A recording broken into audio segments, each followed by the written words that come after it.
Abstra Start with AI. Hello everyone. Today, we're going to explore an example using Abstra's AI. Once you access Abstra, on the initial screen, you find the Start with AI option.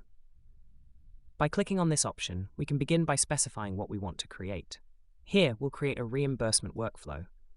We need two steps: a form where the employee enters purchase details and uploads a receipt if the amount is over $100, and another form for manager approval. In just a few seconds, Abstra generates an initial version of the project. We can view the created forms and stages here. If you click on Workflow, you can see the process created by the AI, alongside the Python code generated, which you can customize as needed. Let's look at the form example on the screen. The user enters their name, amount, and date, and if the amount is below $100, it completes the first step. And that's it! We've seen how easy it is to create a project in just a few seconds using Abstra with AI. Thank you for watching. If you have more questions, please contact us on the Discover server.